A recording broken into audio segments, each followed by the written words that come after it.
Okay, I'm going to start.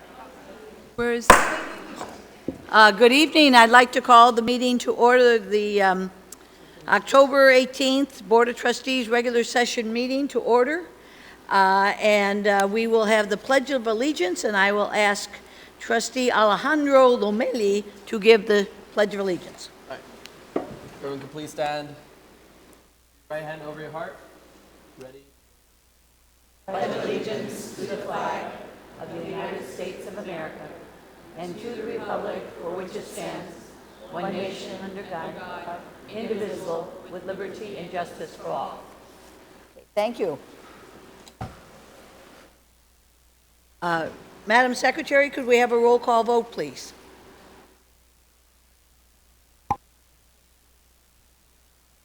Here.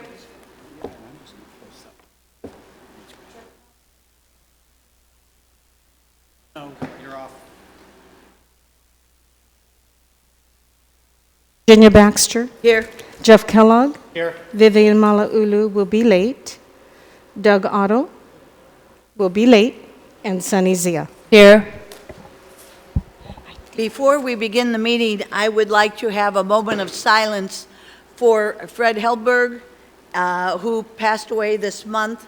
Fred was an employee in the electrical area since 1991. He was currently an employee when he passed away, and so if we could have a moment of silence in his honor and in thanks for his service to Long Beach City College.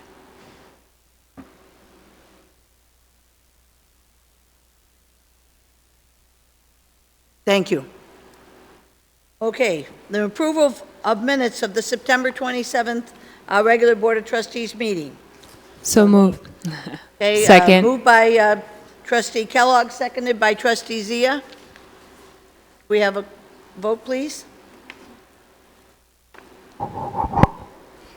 Virginia Baxter, Aye. Jeff Kellogg, Aye. Vivian Malauulu, Doug Otto, absent, and Sunny Zia. Aye. Okay, 1.5 introductions. Superintendent President Oakley.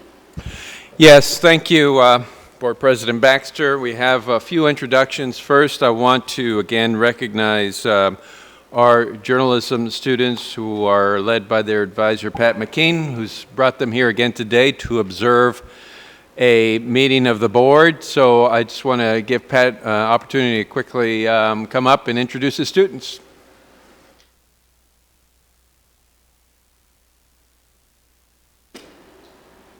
Thank you, President Oakley, board members, colleagues, the community. Really pleased to have my beginning news writing journalism 20 students here tonight.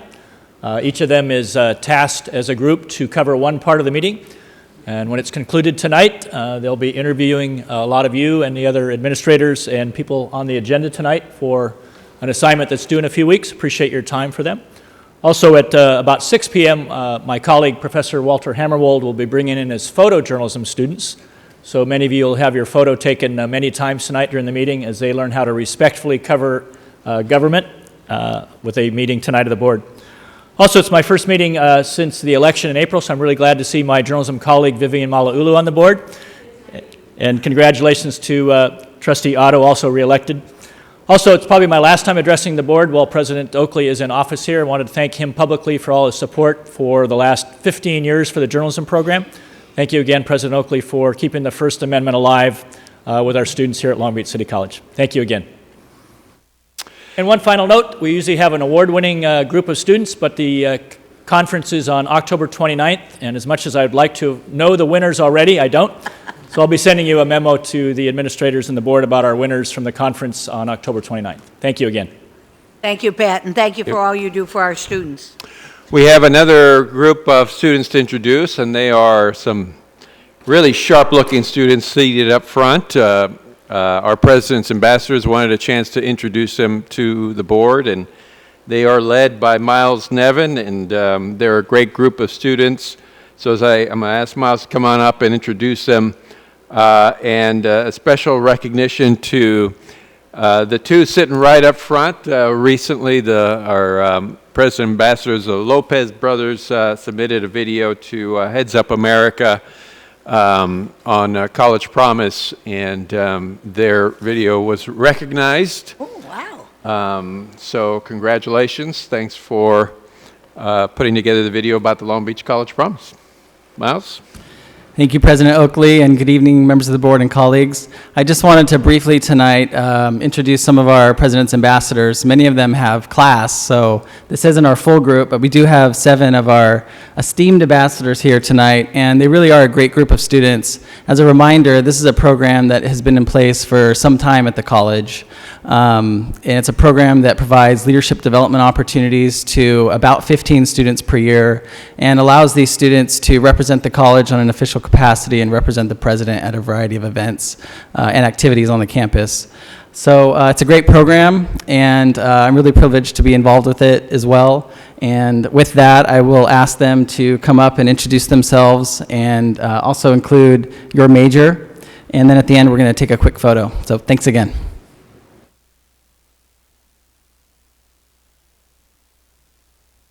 Hi guys, my name is Mark Lopez and I'm an accounting major. This is my second year at Long Beach City College and I'm hoping to transfer to USC for next fall. Hello everyone, I'm his twin brother. I'm Andrew Lopez. I also am planning to transfer to USC, spend all my money there.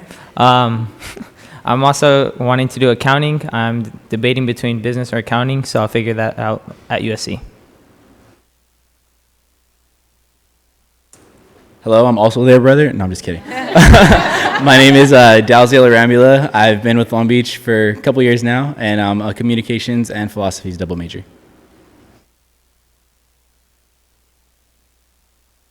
Hello, my name is Maisie Ahern, and I'm a physiology major. Hello, my name is Natalie Lumley, and I'm a chemical engineering major. Good evening all, my name is Benjamin Lomelli. Apart from being a President's Ambassador, I'm also Vice President for QueerSpace. It's an LGBTQ plus advocacy club here on campus, and my major is sociology.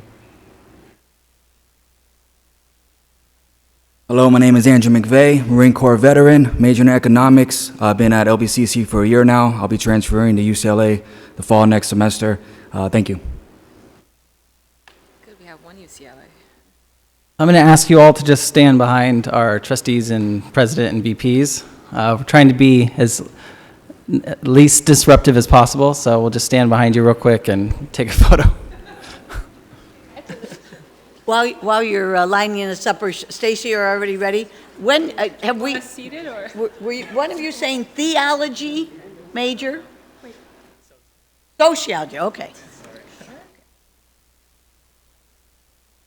Doug's big old binder.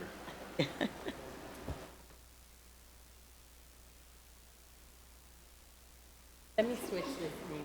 Oh, yeah, we don't want anybody to think you're Doug. I don't need a name.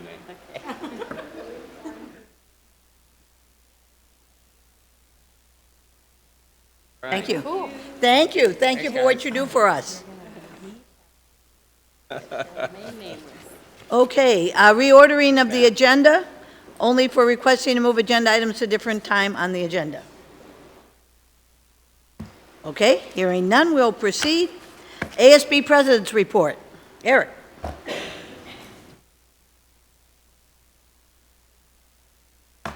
Hello, good evening, everyone. So Cabinet had a great time attending the Hall of Fame luncheon last Friday in this room, learning about successful alumni as well as the great ideas that they have. It's something that we're really going to consider for our future goals in ASB. Cabinet wants to invite you all to our debate viewing party for the final presidential debate, which is held in this room tomorrow. We're going to open the doors around 5:30, but I believe the debate doesn't start till around 6. Also, if anyone's at PCC, you can attend it there as well in the PCC Student Union. I'm sure the student trustee will provide more detail on that as well. I would like to take this time to acknowledge the student trustee for leading the charge on the California Community College's Civic Impact Project. He's going to give you all way more details. I don't want to take away from his report. But we have formed an ad hoc committee to promote voter registration as well as voter turnout at any and all college functions in our classrooms and throughout the next few weeks at major events including Major Declaration Day, the University Transfer Fair, and as well as tomorrow night's viewing of the presidential debate. Cabinet is excited to attend and assist at the Equity Series this Friday, featuring guest speaker Cornel West. It's going to be in the auditorium. And then homecoming is this weekend as well, October 22nd, Saturday. So we all encourage you to please join us. It starts at 3 p.m. tailgate, and please stay throughout the game and for the halftime show to get the homecoming queen and king announced. So thank you. Eric, I want to salute you. I think this is the best signage I've seen for homecoming. I had to walk across campus today, and so really good job in promoting homecoming. So thank you so much. Okay, public comments on agenda items. And we have one comment, Janae Hun, on 3.2, Superintendent President Search.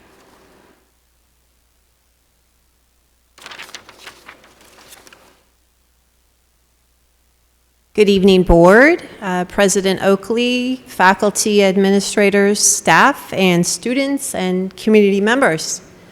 First, I want to commend the Board of Trustees for placing on the agenda Proposition 55. That's, as you know, LBCC-FA has already endorsed, and it's a very important proposition for California voters this election. And my comments, really, I have 3 comments about the Presidential Search Committee, Agenda Item 3.2. So I ask kindly that you point to me the regulations that the board is following for this search committee. The 2008 accreditation report stated that the board did not have any regulations or policies for the Presidential Search Committee.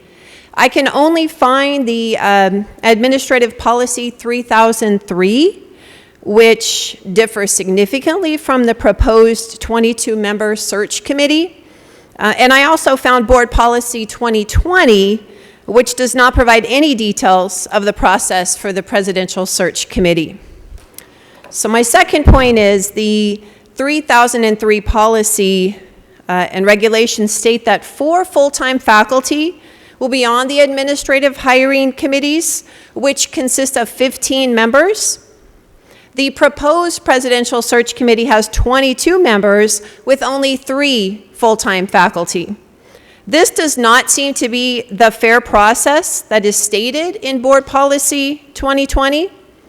Full-time faculty are the most permanent component of this institution. Thus, why would we not have more members on this very important committee?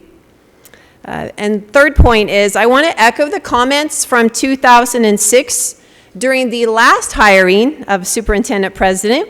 Then CCA President Charlotte Joseph and Academic Senate President David Morse addressed the board with their concerns that the board's composition of the search committee did not fairly represent the Long Beach Community College District by employees who have an interest of the college on a day-to-day basis, rather than those who have a stakeholder's interest who are from the community or outside of the institution. So on behalf of LBCC-FA, I humbly request that the board increase the number of full-time faculty on the search committee by 3 members. Thank you. Thank you. Okay, 2.1, College Advancement and Economic Development Overview and Vision. Luann Bynum.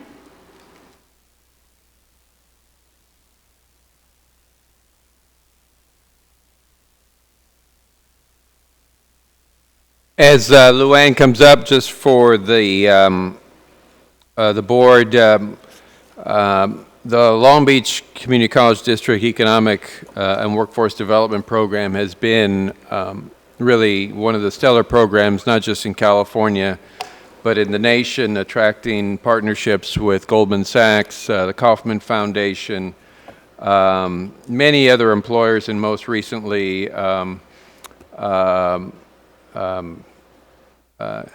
have had a significant contribution made, which I won't steal Luann's thunder, to continue to advance our economic development program. So there's been a lot of work going on reimagining economic and workforce development. So I asked Executive VP Bynum to prepare a presentation for the board. I think it's important because there is so much investment in the state around economic and workforce development that this is going to be an issue that is front and center in the community colleges for many, many years to come. So, Executive Vice President Bynum. Thank you, President Oakley and President Baxter and members of the board and colleagues. Good evening. As President Oakley said, he did ask that we took a look at where we've been with our work in workforce development, economic development, and also where we want to go and what the status of that is. So you all have this document that I did prepare for President Oakley. Hopefully you've had a chance to take a look at it, or you will have a chance. What I'm going to do is talk a little bit tonight about some of the highlights that are in that document, just to give you a sense of the historical context and why we are doing what we're doing right now. If you take a look at the history and vision, you know, we actually started about 19 years ago when I arrived on campus. And I'm proud to say that we've got an excellent staff, and we have managed to maintain good learning and good programs and practices. And I think we've developed a statewide and national reputation, but it's been an awful lot of hard work. And some changes that we've made along the way strategically to take a look at what we're doing and why we're doing that. If you take very quickly a look at startup, when I started in 1997, we had a couple of programs. It was about $600,000 worth of programs. The charge for me at the time was to just build workforce development. And it literally took us head down, bum up, about 4 years to be able to do that. It was an intense concentration on that. I think that we were very successful. But by 2001, we had about $8 million worth of programs in workforce development. But there's different points here in this timeline that you could take a look at, and for me, they're disruptors, and they're things that caused us to take a look at what we were doing and redirect and refocus some of the things that we were doing. In 2002, economic development was included formally into the planning process. It hadn't been at that point as part of the planning process, which was a very good thing because I think it gave it more transparency, more visibility, and more input into what we were doing. The program also, I became a vice president at that time. I had been an administrative dean. One of the things that we noticed at that time, we had done really well with workforce development, but the people that we were graduating from our programs were getting jobs outside of Long Beach. They weren't getting jobs in Long Beach. And so for us, it became an intentional focus on business support and business development in our city because we realized it's not going to do us any good if we're aligning with industry needs around our region, but if we can't grow our own ecosystem and support our own local economy. So we had an intentional focus on economic development at that time too. When you talk about economic development, you're referring to business support. Workforce development, you're referring to individuals. We've got a contract with the City of Long Beach for business development. We ran the Long Beach International Trade Office for the city in partnership with Los Angeles Economic Development Corporation. And in 2005, we were awarded the Small Business Development Center Network for LA, which gave us a wide footprint to be able to put programs and services in place. That was LA County, Santa Barbara, Ventura. We've had that, the lead center ever since. But by 2007, we were generating about $8 to $9 million a year in both economic workforce development. The period at 2007 I will call takeoff, and that was a disruptive period because I think we had a disruptive president come on board. President Oakley, as executive vice president, worked very closely with us and actually helped us get the SBDC in 2007. He was a practitioner himself, so he came on board with a sense of what workforce and economic development was. And it was during that time, because of his advocacy at the state and the national level, and the support of the Board of Trustees, I'll talk about that in a minute, we were able to push the envelope a little bit and pivot in more innovative ways in what we were doing. The 10,000 Small Business Program, we were the second site to launch with that with the Goldman Sachs Foundation. We became members of the American Association Community Colleges Virtual Incubator Network. There are 11 colleges nationally that participated in that to create a playbook for colleges to learn how to do economic development at colleges.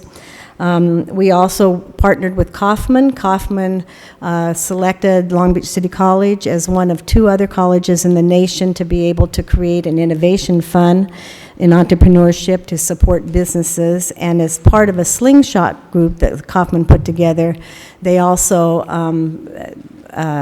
allowed us to have an entrepreneur in residence and funded that. And we are working in our second entrepreneur in residence, which has been wonderful. We're at a point now where we do have a statewide reputation, a national reputation, and that sets the stage for what we want to do and where we want to go. And this is probably a decision-making point for all of you as leaders and trustees at the college, as well as us when we take a look at the future. But one of the things that allowed us to be able to do the kinds of things we've done has to do with the executive leadership here at the college. There's very few colleges that have as their goals, their board goals, economic workforce development. And what that did was that set the stage for the college to understand the importance of it, set the stage for the community to understand the importance of it, and also Board of Trustees worked with us in partnership to be able to put that out there. So we have workforce development. This is a picture of the Transportation Security Administration people that we trained. You know, we engage industry. We try to prepare people for job readiness, and we do placement in jobs. These are some of the programs that we're working on, have worked on. We've got a couple of programs now that some of you are familiar with. One of them is our pre-apprenticeship program. We have about 166 participants in that program. We have 14 that have just begun to get placed in jobs. We've had 10 of the graduates continue on into the credit programs in the school, and we're also targeting veterans and women in that program. Our truck driving program is a national model. There is no curriculum in the country like the truck driving program, and we're getting inquiries from all over the country about it. We've got 228 people in that program, 43 vets, 22 women. It's a very unique program, and it focuses on owner-operators, and it's not just workforce development for how to drive the alternative vehicle trucks. It's also what do you do if you're an owner of that truck, and how do you run your own business, literally, in that. So that's been very successful.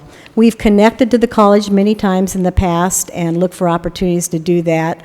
We've had bridge programs at the college. One of our grants enabled us to put the microgrid at PCC. We've worked with the electrical program for signal systems certification. We've worked with nursing and allied health. But economic development focuses on businesses. The whole point of economic development is to attract and grow jobs, attract businesses, grow jobs. And the point of that is to be able to make sure that our local economy and our region has a good quality of jobs for people that we educate and people that we train in workforce development. Some of the programs, I mentioned them earlier. We've had the Los Angeles SBDC Network since 2005. Goldman Sachs came on board in 2011. In 2012, Kauffman worked with us with the Innovation Fund. We've had 2 rounds of funding for businesses. I still get notices, tweets about one of our businesses that is now doing major work with venture funders. We've run the Entrepreneur in Residence program for the last 3 years. We've got students working with our current EIR. I'll talk about that in a moment. We've trained 600 people in our Young Entrepreneurship program, our Youth Entrepreneurship program. These are some of the impacts of what you have seen. We've been working throughout the years to try to make our metrics more concise and precise so we can measure the impact. This right here is a combination of the CTE kind of work that we've done in the workforce area as well as workforce development. This also includes, though, last year we moved VITEA under academic affairs, or 2 years ago, I guess, we moved VITEA under Academic Affairs. Our Career Pathways Trust Program was moved under Student Services. But if you take a look at those numbers, those are the people that we've touched in those programs in one way or another. The industry certifications, people often ask, what is that? What do you do?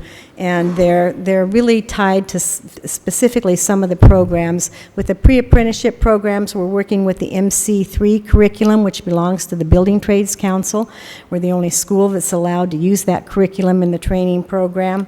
The Council of Supply Chain Management Professionals allows us to certify students that are in the logistics and supply chain program. Our truck driving program, at the end of it, one of the things that truck drivers get is a TWIC card that allows them to enter and exit the Port of Long Beach and other transportation-related centers. So those are the kinds of things that we do in certification. This is the SBDC network metrics for the last 5 years. You can see the number of businesses served. Our core metrics reported to the SBA are jobs created, business starts, and capital infusion. Capital infusion is literally funding that businesses get to grow their businesses. And our metrics have been very, very fine. We've been the lead provider in the state of California, and we're looking to be in the top 10 in the United States in the next couple of years. Don't feel any pressure over there, Pat. Economic impact results from our 10,000 Small Business Program. We've run that program since 2010. The interesting thing about this program, I think, if you take a look at the red line percentages at the bottom, these are outcomes that the graduate scholars have achieved during the Great Recession. So it's a pretty amazing program when you can get those kinds of results. And we're tracking those out to 3 years, and those results actually are beginning to look better than what you see right there. Student success for us is just as important as it is to everybody that talks about it on campus. We define it a little bit differently and widen the scope. It's success for our students, it's success for the people we train in the workforce, and it's success for the businesses that are in our local economy. And if we're doing our job really well, then we're going to have positive successes in our community. What we learned, this is something that's been very important for us as a practitioners community here at the college. We've learned to be practitioners, and we've had to learn to do the same kinds of things that innovative businesses do, because if we are not doing that, we're not able to continue to build. We've had to be innovative in the programs that we've got. We've had to experiment and be non-traditional in some of the risks that we've taken.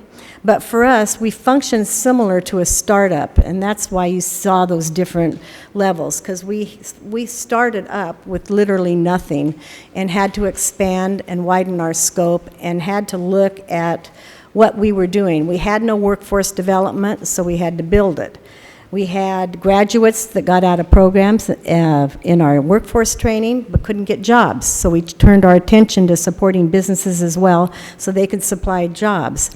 The city was having trouble attracting business and industry, and so we worked with them and tried to identify and track the businesses that we could and our own businesses to launch new businesses and help them be able to start up. And then businesses needed capital. That was one of the things. Most businesses the first couple of years fail, and a lot of it has to do with not getting the capital that they need to be able to be successful. And then ultimately students want to start their own businesses. And so where we are headed has to do with some of the work that we're doing right now. I'm really happy that we've got such collaborative relationships with Academic Affairs and Molly and David and people in the Academic Senate. We're going to be aligning a strategic plan with workforce development and with our CTE area. That will become part of the strong workforce plan that is due from the college at the end of January that we turn into the Chancellor's office. But we've just developed and launched this fall a program for Long Beach City College students to work with international businesses in a new International Business Accelerator. What we're doing is matching our students with the businesses that are part of this experience and allowing them to work on problems that the businesses have, and they will get paid for it. And we've got a lot of interest from our business students and students in general, not just in business. So we're very excited about that. where we're headed, and this is where the future comes in a little bit more, but it's very near, and it's something for the board to consider. The city has an I-team that is part of a Bloomberg Award, and we've been working with the city and the business partners to build out our local ecosystem to try to support more job creation and innovation in the city. I talked about the portal and the IBA. We're working with the city right now to identify space for a co-working space for new businesses downtown. We will be part of a business incubator model that will help to nurture new businesses. We'll focus also on the startups in that model for alternative energies and advanced manufacturing. The Kaufman Fellow that we've worked with in the past, Ted Zoller, has proposed to do a deal-making map in the city to literally look at all the entrepreneurs in the city of Long Beach and the investors and make the connections between those. That's never been done, and it's a very useful kind of mapping that the city would like to see and see where we've got entrepreneurial activity. We will be the connector for that. You know, if that works the way it's planned, we will work to bring those two groups together and be able to seed more businesses. We will provide wraparound services to the Business Accelerator, to the co-working space, incubator, and the Entrepreneurship Center is really designed to be able to package these things all under one umbrella, ultimately to attract more funding and investment. We've learned a lot from the Innovation Fund that we started about 3-4 years ago, but one of the things we did learn is that we did not have enough on a platform basis to be able to get investors to see where the dollars could go, how it could help a startup, how it could help students, and how it could actually grow businesses in a community. So that's one of the things that we're looking at. We're also looking to develop research capacity.